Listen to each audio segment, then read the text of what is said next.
গণশক্তি ডিজিটালে আপনাদের স্বাগত। বাংলা বাঁচাও যাত্রা ইতিমধ্যে চলছে, আমরা প্রবেশ করতে চলেছি এরপরে বর্ধমান শহরের দিকে। এর মধ্যেই আমরা পেয়ে গেছি এসএফআই এর সম্পাদক দেবাঞ্জন দেকে। আমরা জেনে নেব যে স্থানীয়দের মধ্যে কিরকম ভাবে শিক্ষার যে প্রভাব সেটা কতটা রয়েছে এবং মানে শিক্ষার বিষয়টা স্থানীয়দের মধ্যে কতটা দেখা যাচ্ছে, কিভাবে প্রভাব ফেলছে ছাত্রছাত্রীদের মধ্যে এই মুহূর্তে বাংলার যে শিক্ষা ব্যবস্থা। দেখো, সব মিলিয়ে আমাদের রাজ্যে গত প্রায় 13-14 বছর ধরে লেখাপড়ার জগৎ সম্পর্কে মানুষের মধ্যে একটা অদ্ভুত বিতৃষ্ণা, একটা অনাগ্রহ তৈরি করে দেওয়া হয়েছে। সেইটাই গোটা বাংলা বাঁচাও যাত্রার সমস্ত যেখানে যেখানে আমরা যাচ্ছি জেলাগুলোতে, সেইখানে মানুষের সাথে কথা বলে সেইটা আমরা স্পষ্ট বুঝতে পারছি।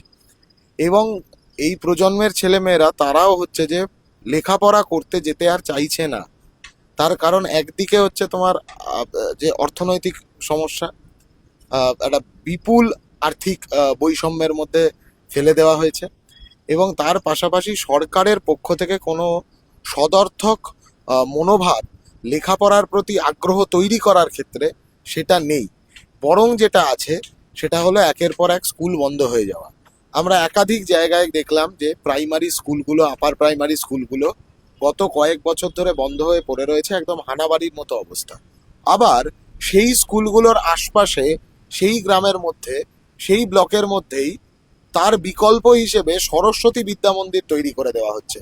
মানে সরকার নিজে স্পেস দিয়ে দিচ্ছে সরস্বতী বিদ্যা মন্দিরকে, আরএসএস এর স্কুলগুলোকে স্পেস দিয়ে দিচ্ছে। পাশাপাশি যেটা দিচ্ছে, মডেল স্কুলের নামে একাধিক বেসরকারি স্কুল, সেইগুলো তৈরি হচ্ছে, ব্যাঙের ছাতার মতন গজিয়ে উঠছে রাজ্যের নানা জায়গায়, যেখানে অনেক বেশি খরচা করে ছেলে মেয়েদেরকে পড়তে হবে।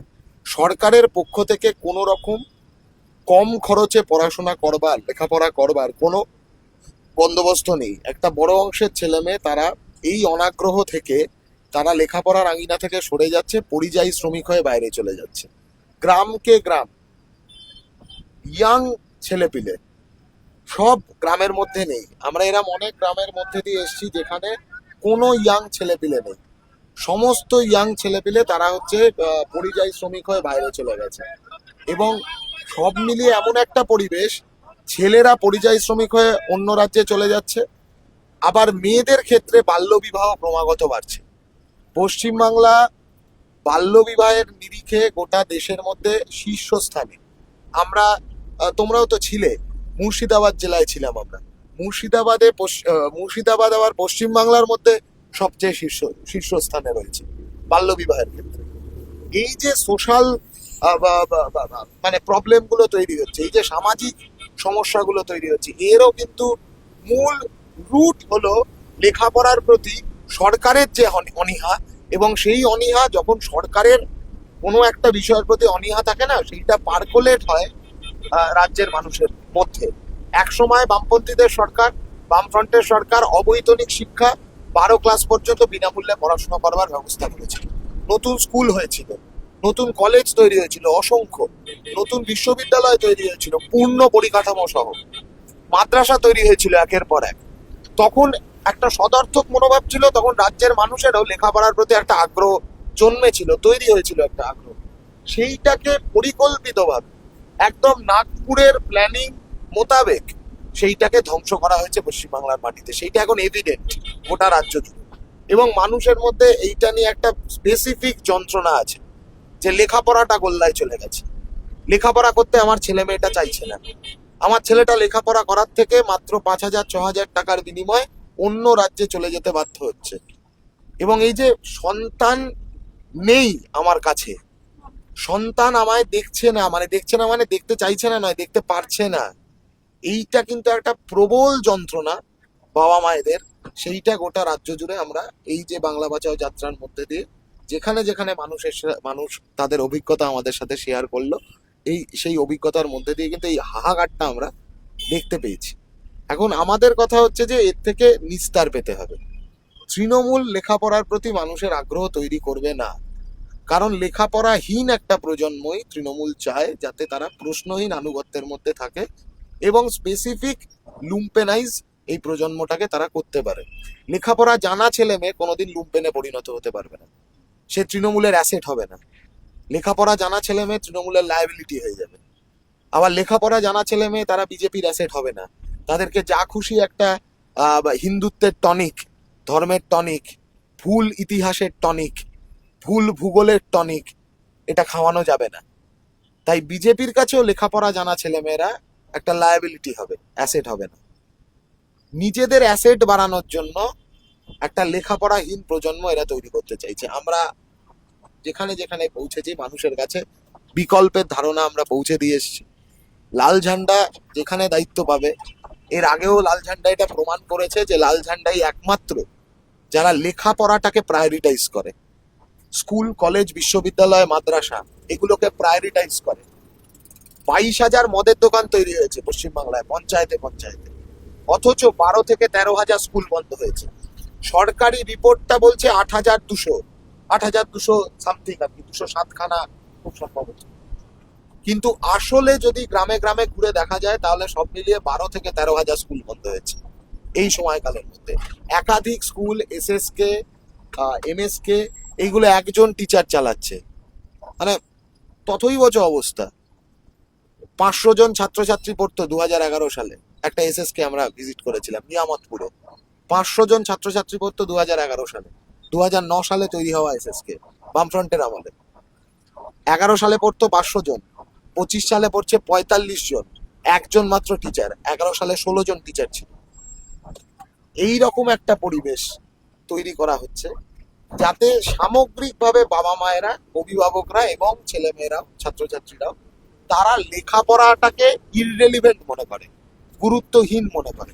আমরা বিকল্প হাজির করেছি, বারংবার আমরা এই কথা বাংলার মানুষের কাছে তুলে ধরবার চেষ্টা করেছি যে লাল ঝান্ডা দায়িত্ব পেলে বাংলা জুড়ে আবার নতুন স্কুল কলেজ বিশ্ববিদ্যালয় তৈরি হবে। যে বিশ্ববিদ্যালয়গুলো কার্যত ধুঁকছে তাদের বরাদ্দ বাড়বে। রাজ্যের মানুষের টাকা, ট্যাক্সের টাকা, সেইটা সঠিক কাজে, সেই মানুষের পরিবারের ছেলে মেয়েদের বেড়ে ওঠবার কাজে, মানুষের মতো মানুষ হয়ে গড়ে ওঠবার কাজে খরচা করা হবে। ফালতু মেলা খেলা মদের দোকানে খরচা করা হবে না। এবং মাস্টার ডিগ্রি পর্যন্ত, শুধু 12 ক্লাস নয়, মাস্টার ডিগ্রি পর্যন্ত যাতে বাংলার ছেলেমেয়েরা বিনামূল্যে পড়াশুনো করতে পারে তার বন্দোবস্ত করা হবে। আর এই মুহূর্তে আপনারা কি পদক্ষেপ নিতে পারে সরকার শিক্ষার হাল ফেরাতে, সেটা কি আপনারা কি বলবেন? মানে কি কি পদক্ষেপ এই মুহূর্তে নিতে পারবে এই সরকার? তো বললাম তো, এক্ষুনি সরকার যেটা করতে পারে কম্পোজিট গ্রান্টের টাকাগুলো ছাড়তে পারে। 2 বছর ধরে কম্পোজিট গ্রান্টের টাকা আটকে রাখা আছে স্কুলগুলোর ক্ষেত্রে। 240 টাকার বেশি বেতন স্কুলে ছাত্রদের থেকে নিতে বাধ্য হচ্ছে স্কুল কর্তৃপক্ষ যাতে স্কুলটা চালাতে পারে। তাদেরও অসহায় অবস্থা। 240 টাকার বেশি দিতে হচ্ছে কারণ সরকার কম্পোজিট গ্রান্টের টাকাটা দিচ্ছে না। চক ডাস্টার, বেঞ্চি, লাইট পাখা কিনবার জন্য এই কম্পোজিট গ্রান্টের টাকা স্কুলে, সেই টাকাটা সরকার আটকে রেখে দিচ্ছে। এখন সেই টাকা, এটা তো স্কুলের পুষ্টি। স্কুলকে যদি, স্কুলের পুষ্টি তুমি যদি থামিয়ে দাও, তখন স্কুল তার পুষ্টি নেওয়ার জন্য বাধ্য হয়ে ছাত্রদের ওপরে আরো বেশি করে মাইনের বোঝা চাপিয়ে দিচ্ছে। ছাত্ররা সেটা দিতে পারছে না, তারা স্কুলের গেট থেকে হারিয়ে যাচ্ছে, তারা স্কুলের গেটে টপকাতে চাইছে। মিড ডে মিল বরাদ্দ বাড়াতে হবে, পুষ্টিকর খাদ্য যুক্ত করতে হবে, কম্পোজিট গ্রান্টের টাকা ফেরত দিতে হবে, নতুন স্কুল তৈরি করতে হবে, পুরনো স্কুল যেগুলো বন্ধ হয়ে আছে সেইগুলোর গেট খুলে দিতে হবে। আর সেন্সিটাইজ করতে হবে গ্রামে গ্রামে গিয়ে। সরকার আজ অব্দি কোনোদিন কোনো গ্রামের ভেতর ঢুকে নেতা মন্ত্রীরা তারা মানুষকে এই কথা বুঝিয়েছে যে স্কুলে নিয়ে যাও তোমার বাচ্চাটাকে? বোঝায়নি। বামফ্রন্টের আমলে তা ছিল না।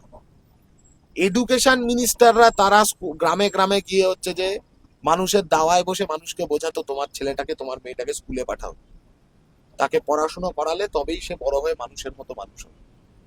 মানুষের মতো মানুষ নয়, অমানুষ তৈরি করবার চেষ্টা এই সরকারটা করছে এবং গোটা দেশ জুড়ে বিজেপি করছে। এই দুটোরে দাঁড়াতে না পারলে বাংলা থেকে, বাংলায় লেখাপড়ার হাল আবার পুনরুদ্ধার করা যাবে না। একমাত্র বিকল্প বামপন্থীরা, একমাত্র বিকল্প লাল ঝান্ডা। গোটা বাংলা বাঁচাও যাত্রা জুড়ে এই কথাগুলোই মানুষের অভিজ্ঞতা, এই আমরা শুধু বলছি এমন নয়, মানুষের অভিজ্ঞতা থেকে এই কথাগুলো উঠে আসছে। মানুষের অভিজ্ঞতা থেকে এই কথাগুলো উঠে আসছে যে 2011 সালের আগে ড্রপ আউট বলে কোনো শব্দ পশ্চিমবাংলার মাটিতে ছিল না, কিন্তু 2000 সালের আগে ওই 90-এর শুরুর দিকে 80-র দশকটা এই শব্দটা ছিল, কিন্তু অন্য শব্দ ছিল হয়তো, কিন্তু এই কনসেপ্টটা ছিল। সেটাকে নির্মূল করেছিল বামপন্থীরা, সেটাকে নির্মূল করেছিল লাল ঝান্ডা। সেইটা করতে করতে সেই প্রসেসের মধ্যে দিয়ে বাংলা এগিয়েছিল। এখন আবার এই এগোনোর চাকাটাকে ঘুরিয়ে দেওয়ার চেষ্টা হচ্ছে। আমাদেরকে এগোনোর চাকাটাকে আবার, মানে এখন তো পিছিয়ে যাওয়ার চাকাতে নিয়ে গেছে, রিভার্স গিয়ারে বাংলাকে নিয়ে গেছে। আমাদের বাংলা বাঁচাও যাত্রা এই বার্তাই দিচ্ছে গোটা বাংলা জুড়ে, যে লেখাপড়ার জগতে, কাজের জগতে, কর্মসংস্থানের জগতে, কৃষির ক্ষেত্রে, শিল্পের ক্ষেত্রে বাংলার যে রিভার্স গিয়ার তৃণমূল করে দিয়েছে, ওটাকে ওই রিভার্স গিয়ার থেকে ফার্স্ট গিয়ারে নিয়ে যেতে হবে। ফার্স্ট গিয়ারে নিয়ে যাওয়ার কাজটা একমাত্র লাল ঝান্ডাই পাবে।